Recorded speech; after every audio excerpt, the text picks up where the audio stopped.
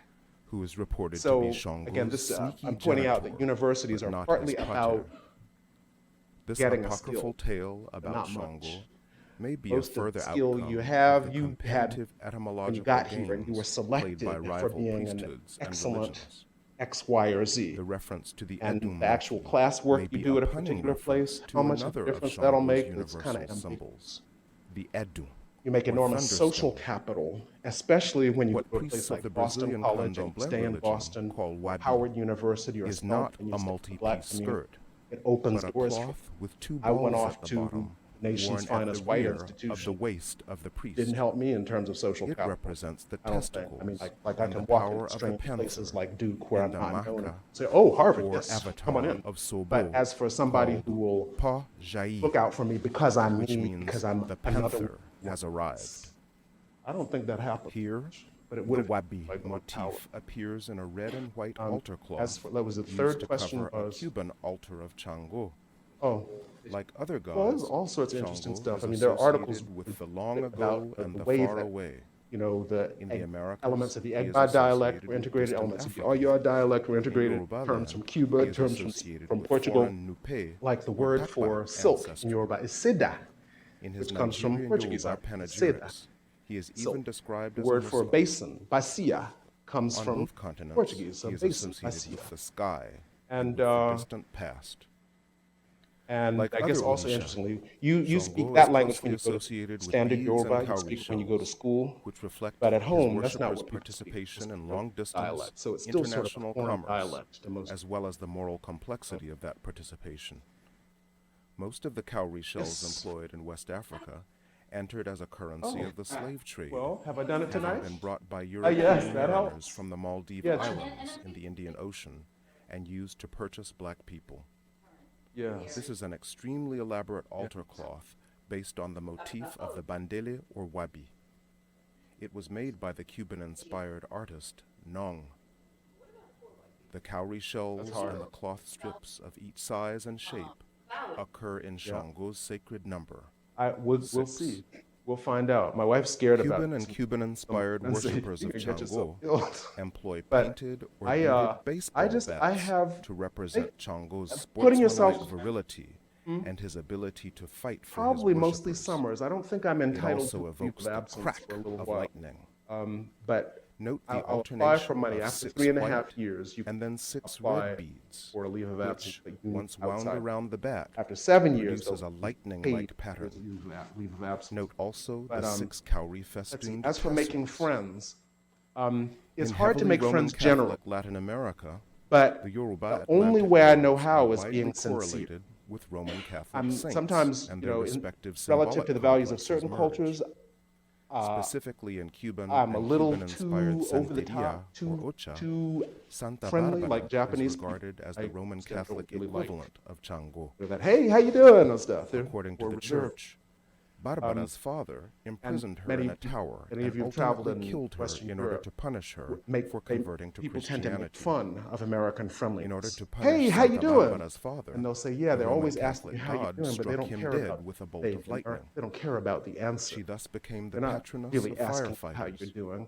And this In Roman English Catholic woman, lithographs, her troublemaking clothes, like English Shango's been in and out of it accoutrement, are red and for white. years. And Some we priests finally got favor really a hopeful. return So we made this to what they regard friend as who the was actually an original English woman, not traditional an Irish African person. color They're more like iconography Americans of in my reddish brown and experience, white. or not a Others Welsh regard this person. We've so-called had very close friends with re-Africanization Welsh, as a betrayal not of a enslaved Northern ancestors Irish or a who Scot, kept the tradition but alive English in woman. Cuba and She even Brazil. invited us over to her house, Such color where the choices family and had decoration lovely of the banquet god's on sacred Sundays, objects and have political it was implications really about the impressive to me. proper So I shape said in the of the presence of her priestly chain sister, of command in I this just transnational want to religion. let you know this is really wonderful. Nigeria the I'm Rome so and grateful Mecca that you of Yoruba invited us Atlantic priests, over. or are And the she said to me, priests of what do you all mean? What?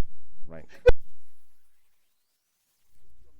Culture. saints Have a nice day. iconography Have a nice day. What do you are care if anathema I have a nice to day? the aesthetic practices of the re-Africanizers. And I said, oh, In sorry, I Cuba, was just thanking among you. the advocates of syncretism, or the merger So of Roman your Catholic efforts and to make Afro-Atlantic friends have to symbolic be complexes, tailored to